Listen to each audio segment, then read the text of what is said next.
Hello bachcho, this is your 6th NCERT Polity video class and today we are starting 6th chapter Rural Administration. Okay, in previous chapter we have studied about the Gram Panchayat. Do you remember? Gram Panchayat, or you can say the Gram Sabha. Okay, and the member of this Gram Panchayat were Sarpanch, the Panch and the Secretary. Okay, we have discussed about all these things and how this Gram Sabha works, what are the responsibilities of this Gram Sabha, and how does the Sarpanch and the Panch are working. All these things we have discussed in previous chapter. So continue the rural administration. Today we are starting with some more points. Okay, this is the 6th chapter. Okay, in this chapter everything is being cleared through a story. In this story Mohan and Raghu, two characters are there. Okay, these are farmers. ये दोनों क्या हैं? Farmers हैं और दोनों के ही land areas हैं. But sometime after some time farmer said that that second one has been encroached its area. यानी कि अगर ये किसी की खेत है और यहाँ पर ये किसी दूसरे किसान का खेत है, सपोज ये है मोहन का और ये है रघु का, तो एक सुबह उठते ही जो है रघु जो मोहन जो है वो क्या देखता है कि रघु ने उसके खेत की बाउंड्री जो है बढ़ा ली और इस यहाँ तक अपनी बाउंड्री जो है वो कर ली है. तो अब इसका क्या सोल्यूशन निकाला जाए. एंड जो रघु जो है वो थोड़ा प्रोमिनेंट पर्सनालिटी है, पावरफुल पर्सन है, तो जो मोहन है वो डरता भी है उससे बात करते हुए. लेकिन किस तरीके से वो स्टोरी आगे कंटिन्यू होती है, तो यही सब चीज़ें जो है इस चैप्टर के अंदर बताई गई हैं. So let's start. हम थोड़ा सा जो है इसको रिव्यू ले लेंगे इसका. हम इसको पहले फुल स्क्रीन कर लेते हैं. ओके, चलिए. Okay,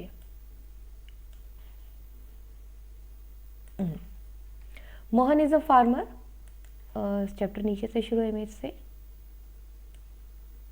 okay, Mohan is a farmer.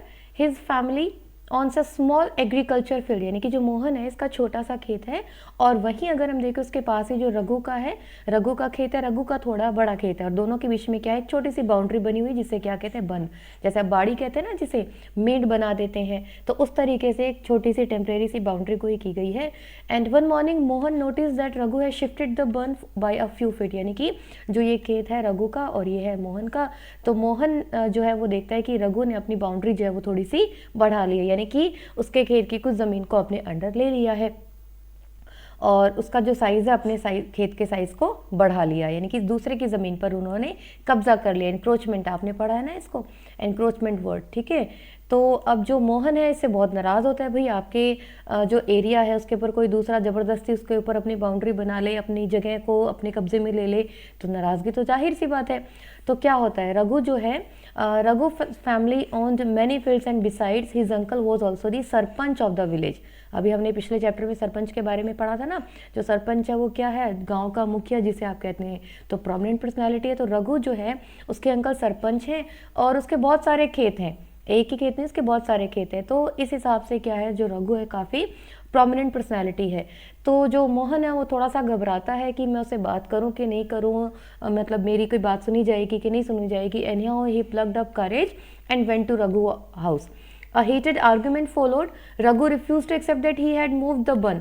तो जो रघु है वो मना कर देता है कि भाई मैंने तो तुम्हारी किसी ज़मीन पे कब्जा नहीं किया, ये खेत मेरा ही है. He called one of his helpers and they began shouting at Mohan and beating him up. यानी कि जो वो रघु है वो इतना चालाक होता है कि अपने नौकर को बुलवा करके और उसकी पिटाई तक करवा देता है. इतने में क्या होता है, आस पड़ोस के लोग जो है वो सुनते हैं, उसकी तरफ दौड़ कर आते हैं और उन्होंने देखा भी मोहन की पिटाई हो रही है. उनको सारा मामला समझ में आता है और वो क्या करते हैं, मोहन को दूर ले जाते हैं वहाँ से. तो मोहन के बहुत सारी चोटें लग जाती हैं, वो बेचारा इंजर्ड हो जाता है. एक तो उसकी ज़मीन पर कब्जा कर लिया, दूसरा उसके साथ क्या हुई, मार पिटाई भी हुई. क्योंकि जो रघु है वो क्या है, प्रोमिनेंट पर्सनैलिटी है. तो लोग जो हैं वो आपस में क्या करते हैं, सजेस्ट करते हैं भाई इस समस्या का क्या करें, भाई अपनी ज़मीन है वो तो हमें लेनी पड़ेगी. आज ये मोहन के साथ हुआ है, कल को किसी के साथ भी हो सकेगा, है ना. तो इसलिए वो क्या करते हैं, वो आपस में डिस्कशन करते हैं कि हमें एक रिपोर्ट फाइल करनी चाहिए, लोकल पुलिस स्टेशन में हमें जाना चाहिए और हमें क्या करना चाहिए, हमें रिपोर्ट करनी चाहिए. Others were doubtful if this was a good idea because they felt that they would waste a lot of money and nothing would come out of it. जैसे आज भी हम देखते हैं ना कि पुलिस स्टेशन जाने से लोग बचते हैं, क्यों, एक तो भाई टाइम इतना हमारा आने जाने में लगेगा, इतनी इंक्वायरी होगी, चक्कर हमें इतने काटने पड़ेंगे, पैसा हमारा इन्वेस्ट हो जाएगा. तो भाई छोड़ो, चलो क्या करें, बात से इसे सुलझा लेते हैं, चलो कोई बात नहीं, इतनी ज़मीन गई तो गई, अब कुछ हम निपटारा करते हैं. तो लोग ऐसा सोचते हैं. लेकिन जो है रघु की फैमिली के साथ साथ में क्या होते हैं, कॉन्टैक्ट्स भी होते हैं। जैसे हमने कहा कि सरपंच है उसके अंकल, तो वो सोचते हैं भी इसके कॉन्टैक्ट्स भी हैं तो हमारी सुनवाई कहाँ होगी। लेकिन ये सब डिस्कशन चल रहा होता है, तो फाइनलाइज क्या होता है, मोहन सोचता है कि नहीं, हमें पुलिस स्टेशन तो जाना पड़ेगा, क्योंकि अगर हम आज इसकी छोटी सी बात के पीछे चुप रह जाएंगे तो कल को फिर से कोई नई समस्या होगी। तो मोहन जब वो डिसाइड करता है कि अपने कुछ नेबर्स के साथ, अपने कुछ पड़ोसियों के साथ जिन्होंने ये सारी चीज़ें देखी हैं कि किस तरीके से रघु ने मोहन के साथ मारपीट की है और उसकी ज़मीन के ऊपर कब्जा कर लिया है, तो ये सारी चीज़ें जो है पुलिस स्टेशन में जाने के लिए वो तैयार होते हैं। ओके।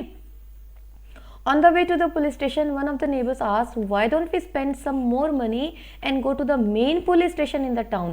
तो जब ये जा रहे होते हैं तभी रास्ते में जैसे इतने सारे लोग होते हैं तो डिस्कशन तो होती रहती है ना, तो एक जो है उस ग्रुप में से कहता है भाई हम शहर के बड़े थाने में ही चलते हैं, ये जो लोकल थाना है वहाँ जा कर के हम क्या करेंगे, हम बड़े थाने में चलते हैं, ज़्यादा पैसा लगेगा कोई बात नहीं, खर्चा पानी जो लगेगा हम उसको लगा देंगे।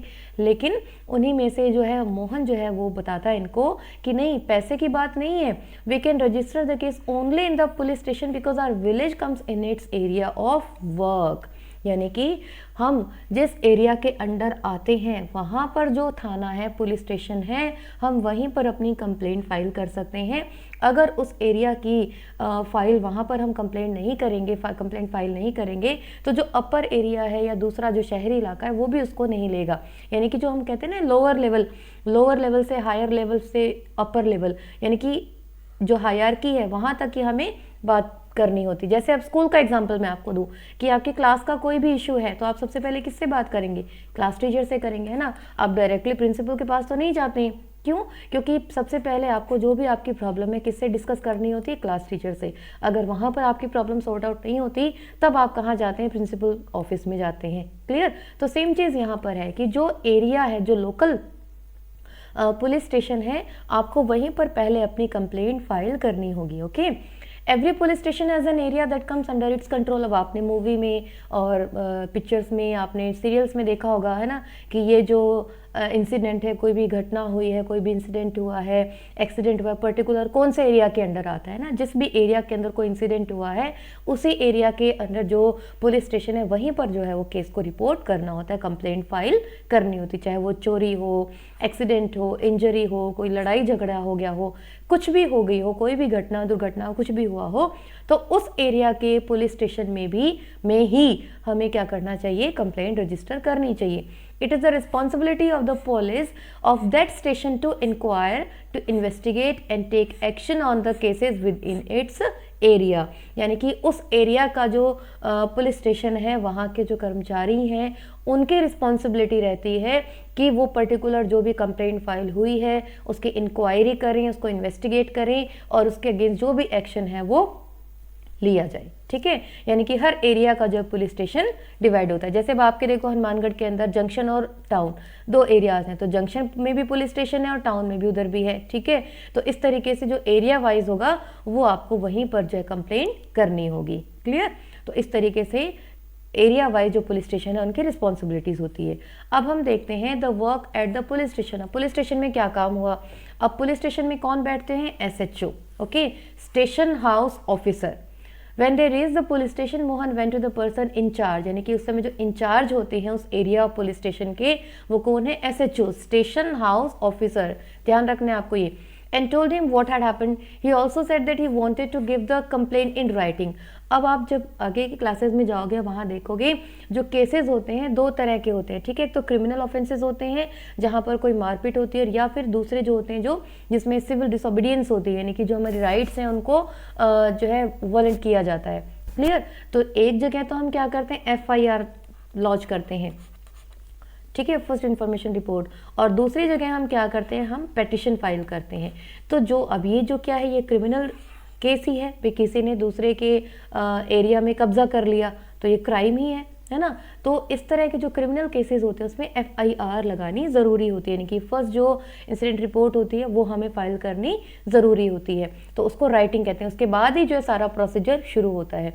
तो जो मोहन है उन SHO को कहता है कि सर मुझे अपनी कंप्लेंट लिखवानी है, लेकिन जो SHO है वो रूडली क्या कहता है, उसको धमका देता है और कहता है कभी मेरे पास फालतू टाइम नहीं है तुम्हारी इन छोटी मोटी कंप्लेंट्स के लिए, और बहुत सारे काम है हमें, ऐसे वो धमकाता है उसको। लेकिन जितने भी उसके साथ लोग आए हुए होते हैं वो क्या करते हैं, वो उस एसएचओ को फिर से बात करते हैं कि सर आप ऐसे कैसे कर रहे हैं, आपका काम है ये, है ना, आप सारी चीज़ें जो है उनको समझिए, भी आप हमारी कंप्लेंट लिखिए। तो जब आर्ग्यूमेंट होता है उसके पुलिस के बीच में और जो नेबर्स हैं, मोहन है, उन सब के बीच में, तो अल्टीमेटली जो है एसएचओ को क्या करना पड़ता है, उसकी फाइल जो है सॉरी उसकी कंप्लेंट जो है वो फाइल करनी पड़ती है। क्लियर, ये देखो ये सब चीज़ें यहाँ पर दी गई हैं, है ना। Injuries but the SHO did not believe him, यानी कि जो एसएचओ है उसकी मोहन की बातों पर कोई भी विश्वास नहीं करता कि ऐसा हुआ होगा। क्यों? क्योंकि रघु को सब जानते थे। अभी स्टार्टिंग में ही हमने पढ़ा था ना कि रघु के कॉन्टैक्ट्स हैं, सरपंच का नोन है, तो एसएचओ उसको अच्छे से जानता है। तो वो मोहन की जो रिपोर्ट है वो फाइल नहीं करता। Mohan was puzzled and did not know what to do. He was not sure why his complaint was not being recorded. He went and called his neighbors into the office. They argued strongly that Mohan had been beaten up in front of them and had they not rescued him, he would have been injured very seriously. यानी कि वो जो neighbors उसके साथ लोग आए हुए होते हैं वो एसएचओ को बताते हैं कि अगर आप, हमारे सामने सारा इंसिडेंट हुआ है, ये झूठ नहीं बोल रहा है ना, हमारे सामने सारी चीज़ें हुई हैं, अगर हम इसको नहीं बचाते तो ये मर भी जाता था।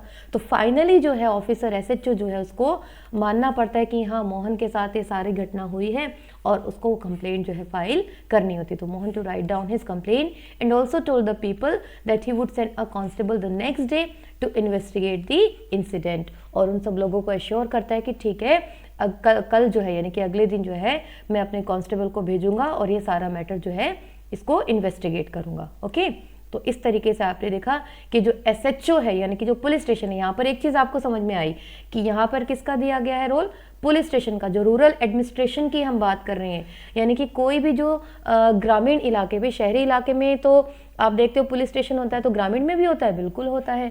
तो जो ग्रामीण इलाके हैं वहाँ पे अगर कोई भी डिस्प्यूट होता है, कोई भी लड़ाई झगड़ा होता है, तो उसको कंट्रोल करने की रिस्पॉन्सिबिलिटी किसकी होती है, उस एरिया के पुलिस स्टेशन की।